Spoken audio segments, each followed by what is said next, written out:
So let's talk about the central bank. So itong si central bank ay yung government bank. Like sinabi ko kanina, ano ba yung role nila? They control the flow of money in an economy.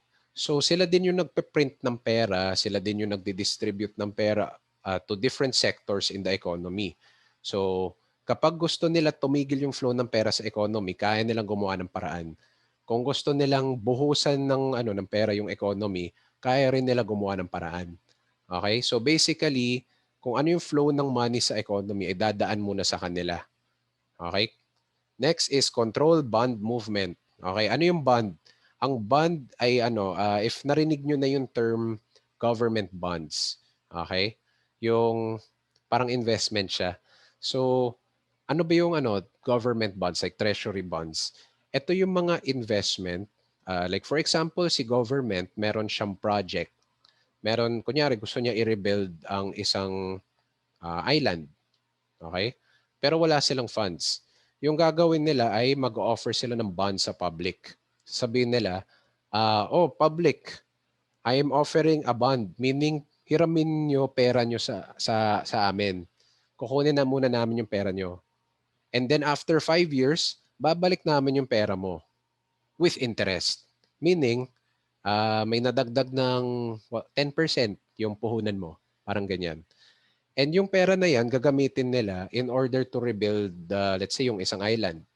Okay? Tapos yung ROI na galing sa project nila, yan yung ibabalik nila as interest. Okay? Doon sa nag-avail ng bond. Okay? So yun yung basic medyo sila yung nagko-control niyan. And determine interest rate. So siguro narinig nyo yung term interest rate doon sa banks. Kunyari, bangko or credit card, ganyan. Kung mag-loan ka, may interest. Meaning, let's say nag-loan ka ng 100,000. Ayan. Yung bangko naghiram sa'yo ng 100,000. Tapos yung promise mo ay after 1 year, babayaran mo yung 100,000 pero paunti-unti. Every month nagbabayad ka ng sum. Aside from yung binabayaran mong 100,000 slowly, magbabayad ka rin ng interest. Doon kasi nagkaka-profit yung bank. Okay? So, yan yung interest. Ngayon, usually yung mga banks, meron silang standard rate. Hindi naman pare-parehas sa lahat ng bangko, pero may guidelines sila kung paano nila isa-set yung interest rate ng mga loan, for example, or yung mga housing loan, ganyan. Car loan, ganyan. So aside from yung mga yan, meron din tayong tinatawag na interest earning on yung deposit account doon sa bangko, ganyan. Let's say nag-deposit ka kay BPI. Kapag iniwan mo lang yung pera mo diyan, si BPI ang magbibigay ng interest na onte. Ayan, every year. So, interest, quote-unquote, earning mo yan for keeping your money in the bank. Parang ganyan. Okay? So, may guidelines kasi yung mga pagtaas or pagbaba ng interest rate. And usually yung central bank yung nagde-decide. Okay? So, you will find out later kung bakit sobrang important to. Okay? And bakit important din to sa Forex. Right? Pero for now, sige, focus muna tayo kay central bank.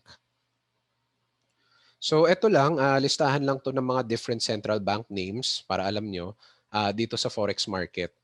So US Federal Reserve, nickname niyan is Fed. Ito naman yung central bank ni US. So kung nagbasa kayo ng news and you see the word Fed, alam nyo central bank ni US yan. Sa Europe naman, may tinatawag na European Central Bank or ECB for short. Si UK naman, meron tayong BOE or Bank of England. Japan, meron tayong BOJ. Sa CHF naman or Switzerland, meron tayong SNB or Swiss National Bank. Sa Canada, Bank of Canada. Si AUD, this is known as RBA, Reserve Bank of Australia. And ayan, RBNZ for New Zealand naman. Tapos dito kay China, ayan, People's Bank of China. So ano lang to, extra info lang to. Okay? So the role of the central banks in trading. So ito na yung very important eh. Meron tayong flow kung paano gumagana yung central bank. Okay? Central bank controls the flow of money, di ba? Sa economy. Ngayon, the economy works like a body. Kasi, okay? Di ba sa katawan, hindi pwede ang low blood, hindi pwede ang high blood. Di ba? Economy din, yung blood kasi ng economy ay pera. Hindi pwede masyadong madaming pera ay nagfa-flow sa economy. Alright? Hindi rin pwedeng masyadong onte. So it is the job of the central bank to react para sakto lang yung flow of money in the economy. Okay? So, first of all, may lalabas na economic data. Ganito, ito yung nangyari sa economy. Si central bank naman ay magre-react. Okay, based on this data, ito yung kailangan ko gawin para i-control yung flow of money. And based on yung reaction naman ng central bank or yung galaw ng central bank, si investors or traders like us, magbabuy or sell tayo ng currencies. Okay?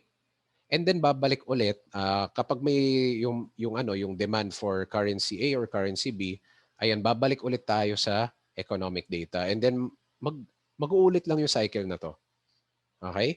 Economic data, magre-react si central bank, magre-react tayo. And then tayo, titignan natin yung next na economic data and so on and so forth again. Okay?